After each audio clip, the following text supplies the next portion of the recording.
How's it going, everyone? Dave Brown here with the New Populist. Thank you again for joining me. So just yesterday, I made a video about the Secretary of State of the United States, Antony Blinken, going to China to meet with Chinese leadership to try to, as the news is calling it, stabilize relations between China and the United States. Because if you have not been paying attention, our relations are not going great. Our militaries are not communicating because the U.S. is sanctioning, for some reason, the defense minister for China. And for that reason, China refuses to have our militaries communicate. So Blinken's over there trying to get things calmed down. And I said he made a little headway there.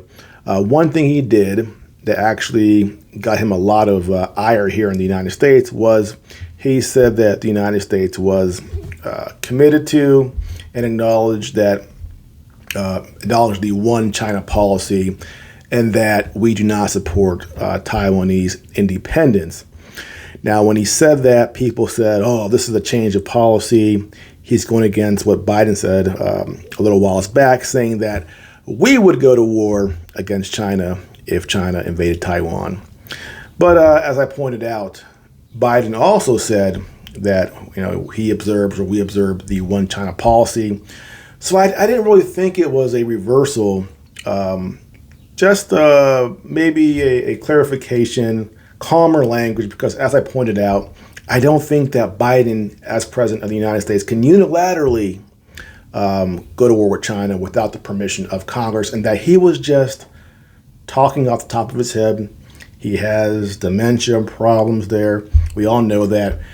And so we really can't take too seriously what he says in front of a microphone, because he says dumb things sometimes. And that was one of the things that he said that was stupid. So just when I say that things were improving a little bit with Blinken going to Taiwan, what happens? Biden comes back and says some more stupid crap. This time he said he was in California doing some fundraising. He said that Xi was a dictator. And as you can imagine, the response from China was not good.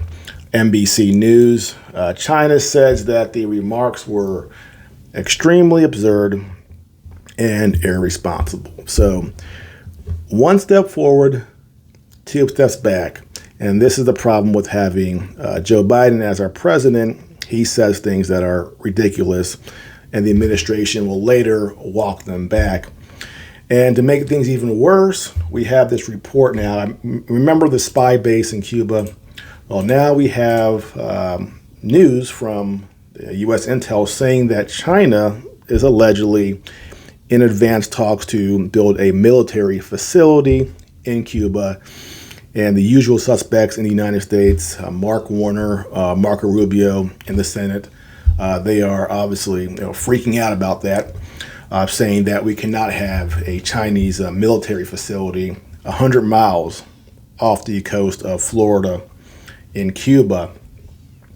And of course, I always bring up the fact that we are always intervening nearby other countries, and the policy that we have for other countries we do not apply to ourselves, and that hypocrisy is a problem.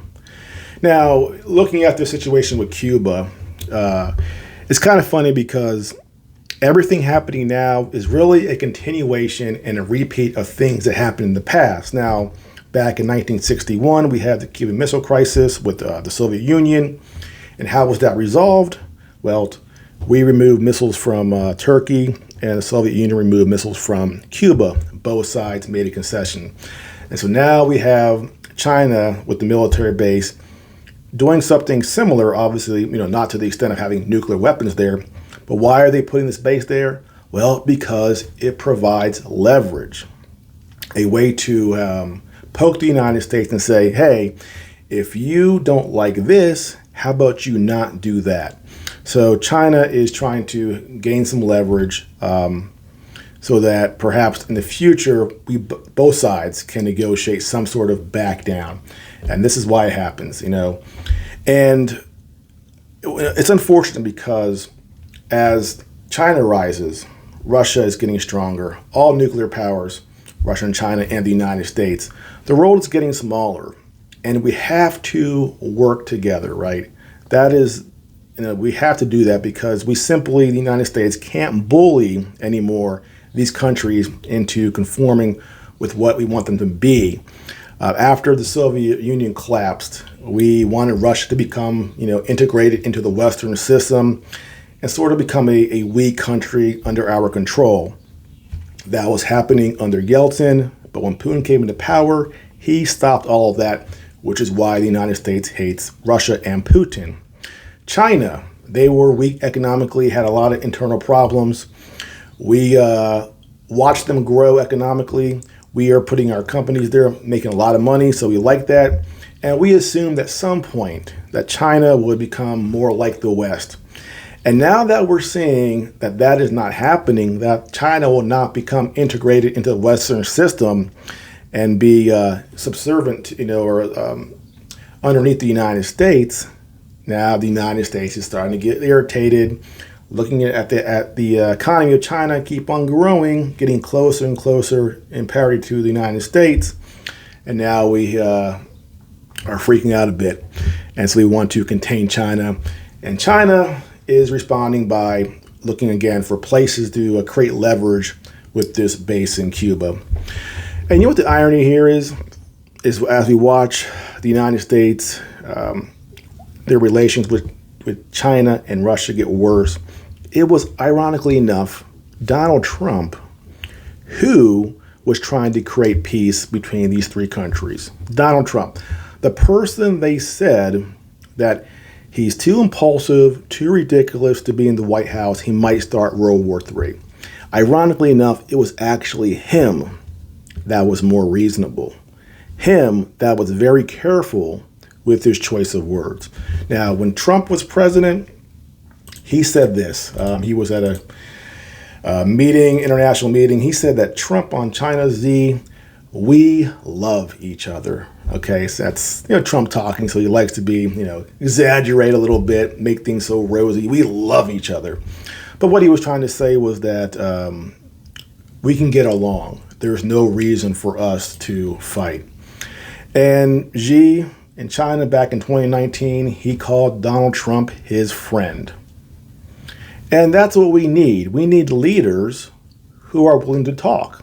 If they can't get together and operate under conditions where there's some level of friendliness and mutual respect, we're going to have a problem. And right now with Putin, they call him a killer, a dictator, a murderer. And Trump recently in 2022, he refused to say that Putin was evil. What was his reasoning? Because how can you talk to somebody and reason with them if you say that they're evil, that they're a killer?